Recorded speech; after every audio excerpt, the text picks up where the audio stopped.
Bonjour à toutes et à tous, alors je vous souhaite la bienvenue pour ce nouveau résumé de livre audio publié par l'École des finances personnelles.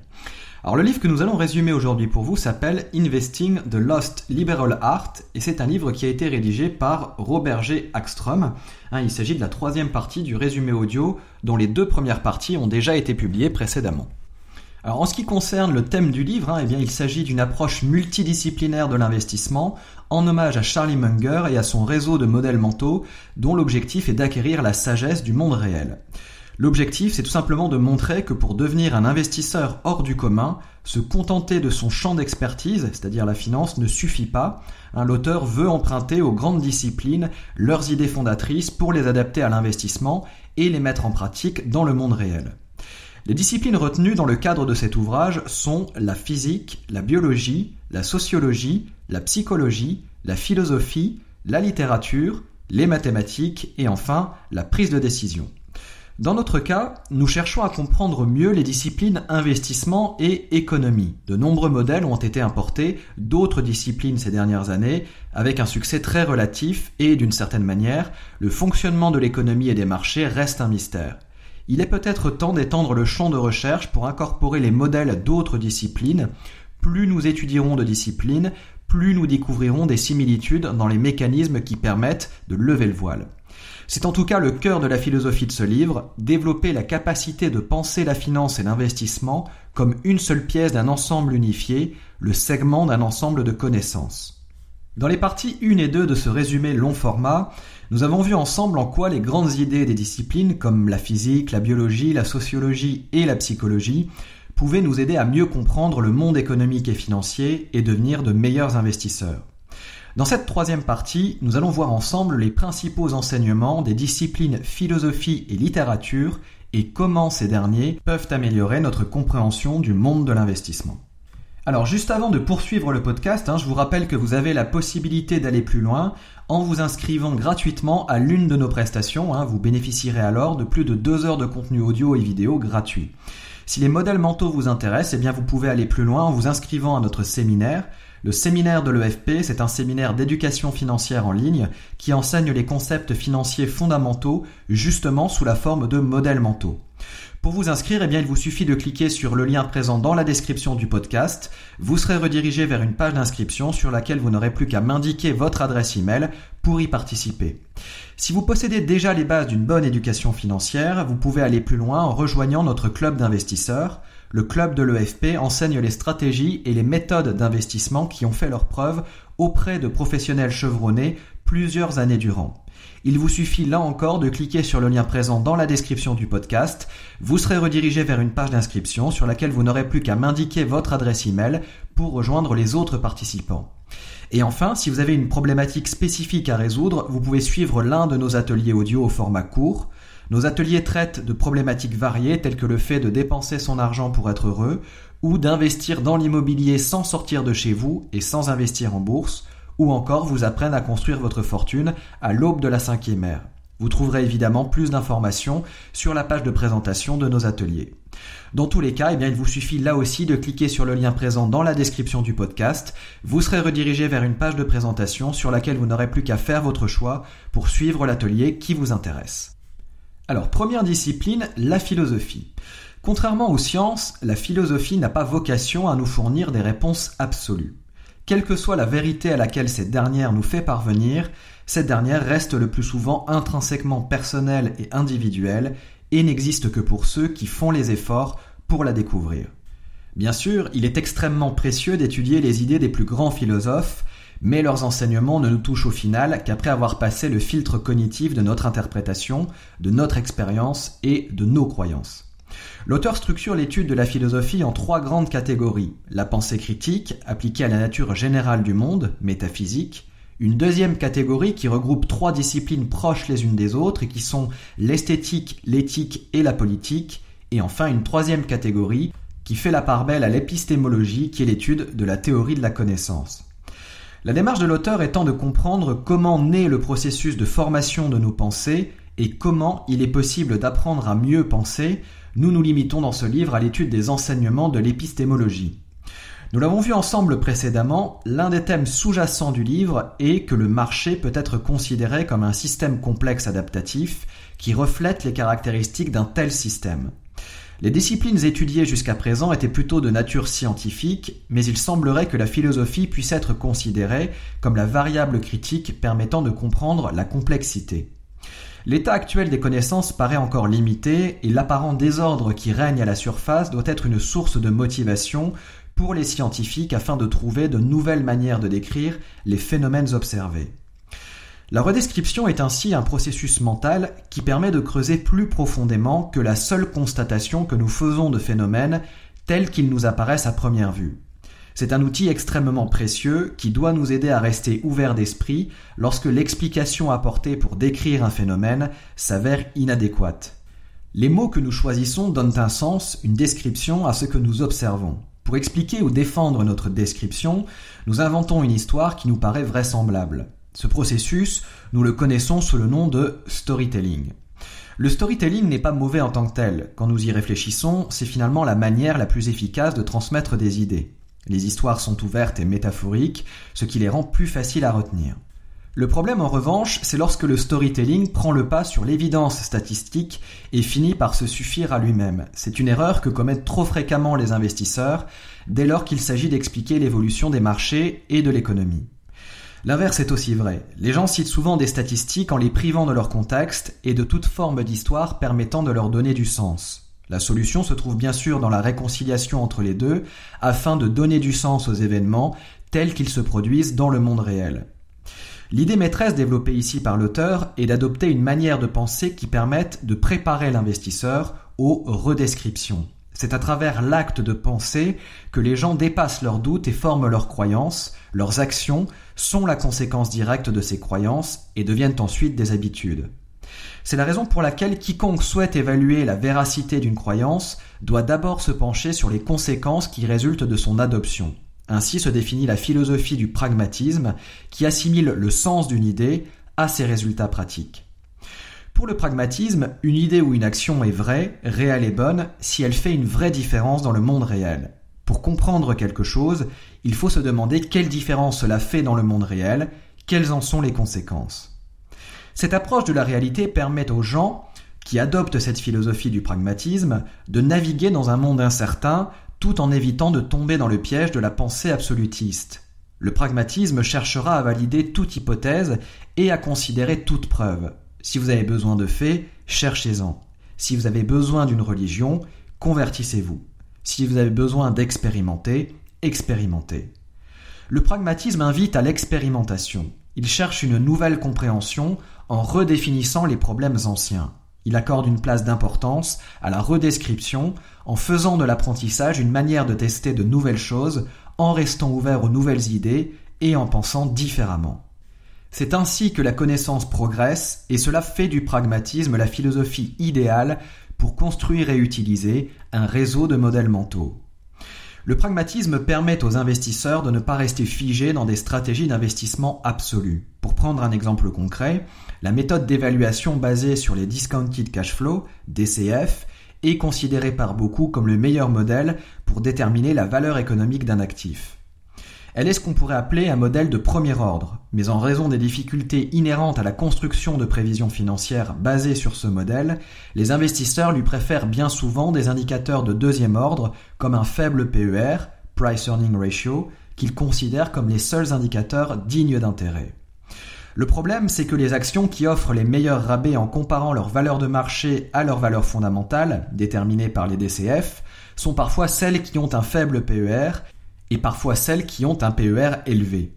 Les indicateurs ne peuvent jamais être considérés comme des absolus. C'est pourquoi les investisseurs pragmatiques doivent appliquer des modèles de deuxième ordre qui portent leurs fruits sans remettre en cause les modèles de premier ordre. Au final, les investisseurs pragmatiques sont des investisseurs qui poursuivent leurs investigations en dehors des seuls champs que représentent la finance et l'économie. L'investisseur à succès est un investisseur enthousiaste qui devrait examiner chaque problème sous tous les angles, toutes les disciplines pour obtenir la meilleure description ou redescription possible. C'est une condition sine qua non pour être en mesure d'expliquer correctement ce qui se passe dans le monde réel.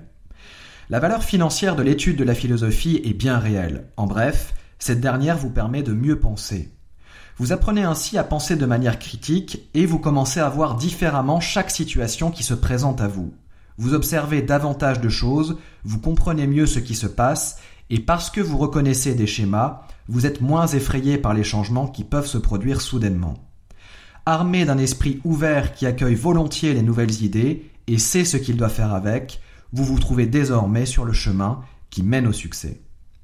Alors juste avant de poursuivre le podcast, je vous rappelle que vous avez la possibilité d'aller plus loin en vous inscrivant gratuitement à l'une de nos prestations. Vous bénéficiez alors de plus de 2 heures de contenu audio ou vidéo gratuit.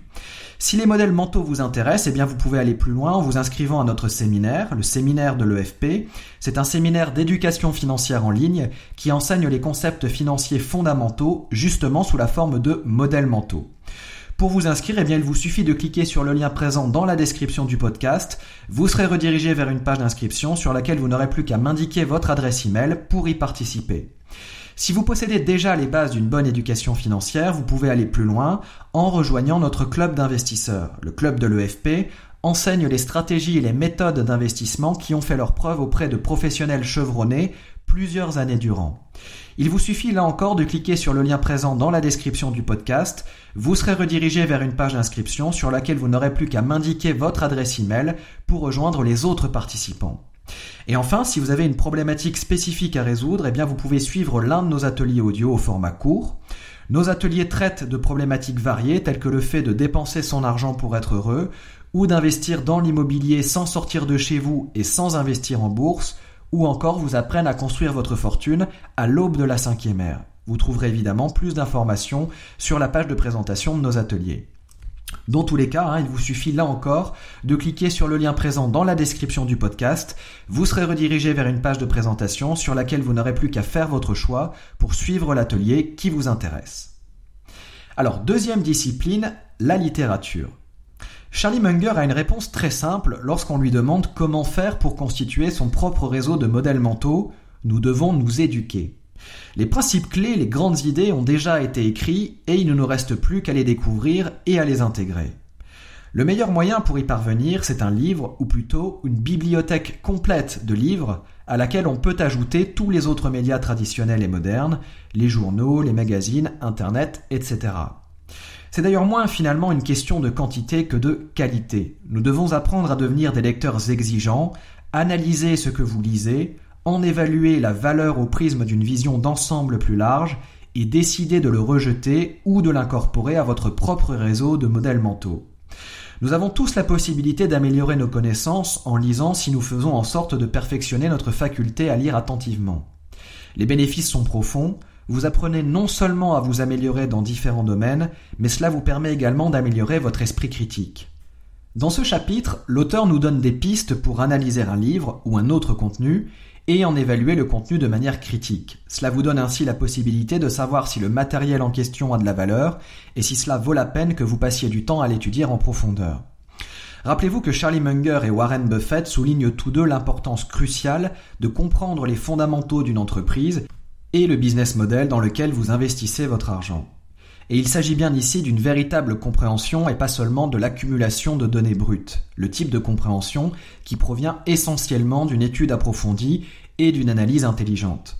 Choisir avec soin ses investissements requiert les mêmes compétences intellectuelles que de lire attentivement un livre. L'université St. John aux États-Unis est citée en exemple par Robert Hagstrom comme une institution remarquable qui transmet à ses étudiants une éducation pluridisciplinaire en leur demandant de lire des livres qui ont marqué un tournant dans leur discipline et d'en discuter ensemble.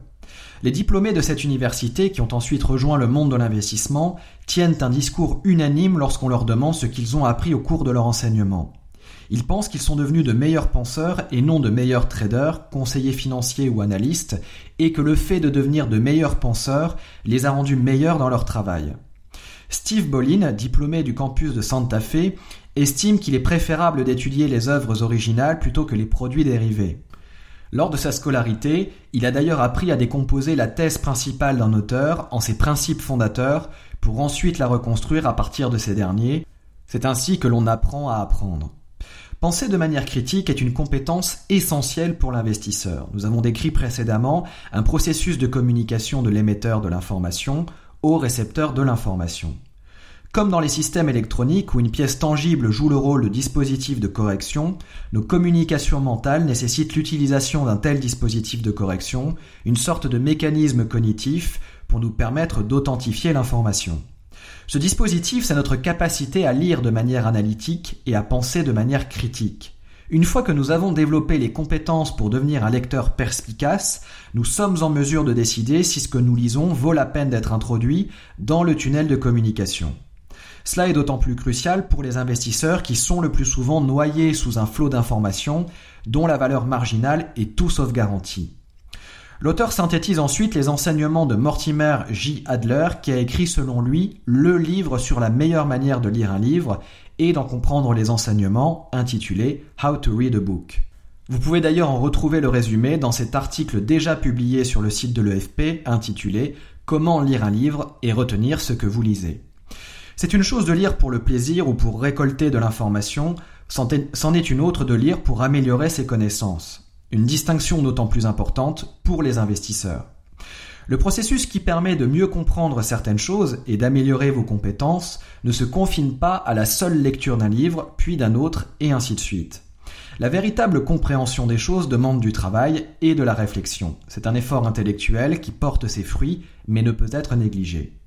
Adler identifie ainsi 4 niveaux de lecture, élémentaires, ciblés, analytiques et synoptiques, complémentaires les uns des autres, et qui doivent vous permettre de retenir ce que vous lisez, tout en portant un regard critique sur les idées développées par l'auteur.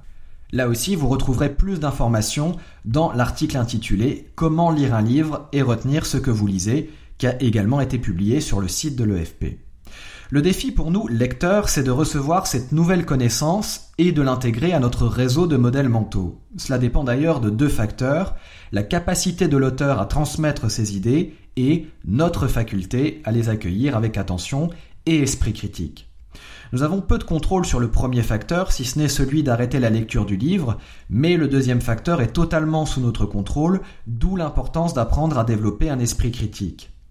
La magie dans tout cela, c'est que notre capacité d'analyse est directement corrélée à notre capacité de lire avec attention. Chacune de ces compétences renforce l'autre dans une sorte de boucle de rétroaction positive. Les bons lecteurs sont de bons penseurs et les bons penseurs ont tendance à être de bons lecteurs qui apprennent à devenir de meilleurs penseurs durant le processus. Le seul fait de lire de manière critique améliore vos compétences analytiques et dans le même temps, ce que vous apprenez en lisant vient s'ajouter à vos connaissances, ce qui est d'une valeur inestimable.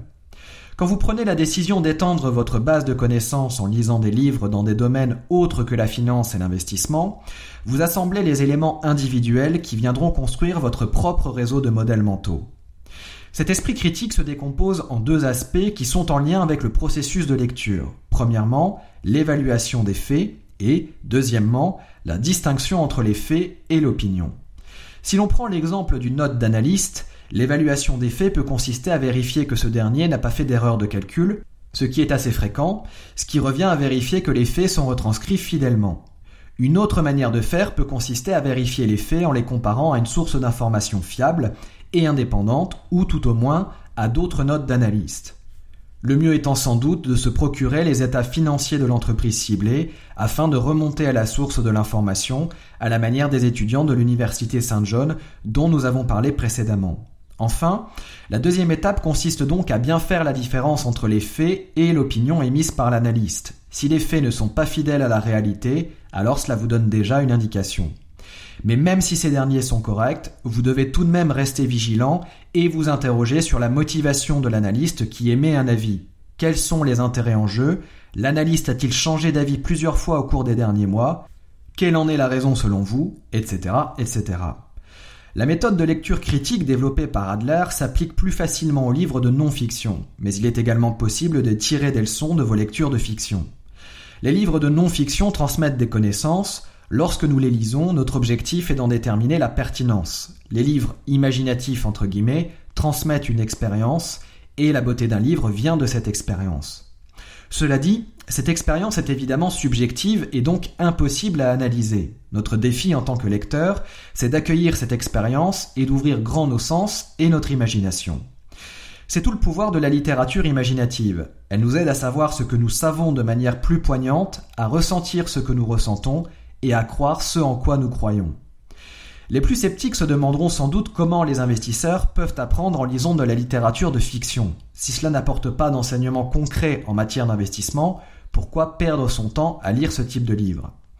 Tout simplement parce que nous apprenons de toutes sortes d'expériences et pas seulement des nôtres.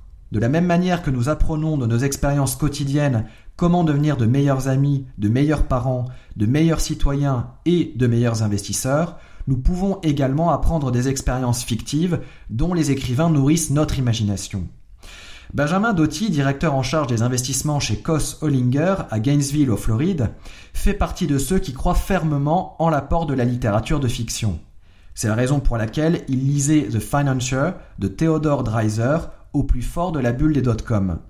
Le livre raconte l'ascension et la chute d'un banquier talentueux qui fit et perdit plusieurs fortunes au XIXe siècle.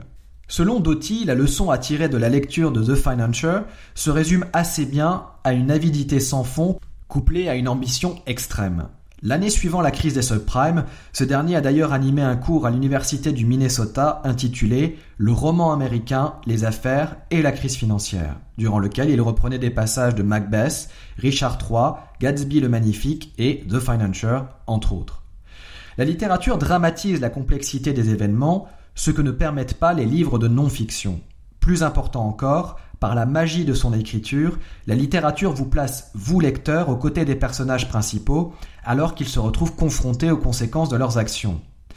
D'ailleurs, la littérature populaire a également un rôle à jouer pour vous permettre d'améliorer vos compétences d'investisseur. On peut ainsi citer les romans policiers comme une très bonne école pour aiguiser son sens critique. Lire un roman policier, c'est tenter de résoudre un puzzle.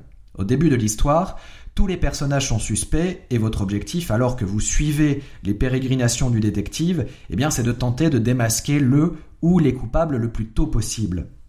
Dans le fond, tenter de résoudre un crime, c'est un peu comme tenter de découvrir si une action est valorisée correctement ou non. Le détective rassemble des indices pour déterminer si un suspect est coupable ou non. Un analyste collecte des données financières et des informations sur le marché de l'entreprise pour déterminer si le marché valorise correctement une entreprise sous la forme du cours de son action le jour de son analyse. Les grands détectives de la littérature sont d'abord et avant tout décrits comme des esprits particulièrement brillants. Ils possèdent des facultés mentales qui les placent au-dessus de la moyenne des gens et les distinguent par ailleurs des gens intelligents qui peuvent être engagés à un moment de l'histoire dans les mêmes activités. En un mot, ce sont des génies dans leur domaine, non pas parce qu'ils travaillent dur, ont plus de chance ou courent plus vite que les criminels, mais parce qu'ils pensent mieux. Ainsi, Sherlock Holmes, par exemple, a développé sa propre méthodologie pour résoudre une affaire. Il commence chaque enquête avec un point de vue objectif et dénué de toute émotion, il prête attention aux moindres détails, il reste ouvert aux nouvelles informations, même contradictoires, et enfin, il applique un processus de raisonnement logique à tout ce qu'il apprend. Le gros point fort de la littérature de fiction, c'est qu'elle nous permet d'apprendre tout en nous distrayant, de nous relaxer tout en réfléchissant, de nous offrir une escapade loin de notre réalité stressante, ainsi qu'une nouvelle manière de penser. La meilleure nouvelle dans tout ça, c'est que si votre éducation a été très opérationnelle, mais insuffisamment ouverte sur le monde, il ne dépend que de vous d'y remédier en vous éduquant vous-même. Évidemment, se contenter de lire ne suffit pas, vous devez y mettre du vôtre pour faire les efforts de réflexion qui accompagneront vos lectures. Le point positif, c'est que plus vous travaillerez dur pour comprendre et absorber ce que vous lisez, plus cela sera ancré profondément en vous. Et ça, personne ne peut plus jamais vous le reprendre. Alors juste avant de nous quitter, je vous rappelle que vous avez la possibilité d'aller plus loin en vous inscrivant gratuitement à l'une de nos prestations. Vous bénéficiez alors de plus de 2 heures de contenu audio ou vidéo gratuit. Si les modèles mentaux vous intéressent, vous pouvez aller plus loin en vous inscrivant à notre séminaire. Le séminaire de l'EFP, c'est un séminaire d'éducation financière en ligne qui enseigne les concepts financiers fondamentaux justement sous la forme de modèles mentaux. Pour vous inscrire, il vous suffit de cliquer sur le lien présent dans la description du podcast. Vous serez redirigé vers une page d'inscription sur laquelle vous n'aurez plus qu'à m'indiquer votre adresse email pour y participer. Si vous possédez déjà les bases d'une bonne éducation financière, vous pouvez aller plus loin en rejoignant notre club d'investisseurs. Le club de l'EFP enseigne les stratégies et les méthodes d'investissement qui ont fait leur preuve auprès de professionnels chevronnés plusieurs années durant. Il vous suffit là encore de cliquer sur le lien présent dans la description du podcast. Vous serez redirigé vers une page d'inscription sur laquelle vous n'aurez plus qu'à m'indiquer votre adresse email pour rejoindre les autres participants. Et enfin, si vous avez une problématique spécifique à résoudre, eh bien vous pouvez suivre l'un de nos ateliers audio au format court. Nos ateliers traitent de problématiques variées telles que le fait de dépenser son argent pour être heureux, ou d'investir dans l'immobilier sans sortir de chez vous et sans investir en bourse, ou encore vous apprennent à construire votre fortune à l'aube de la 5e ère. Vous trouverez évidemment plus d'informations sur la page de présentation de nos ateliers. Dans tous les cas, eh bien, il vous suffit là aussi de cliquer sur le lien présent dans la description du podcast.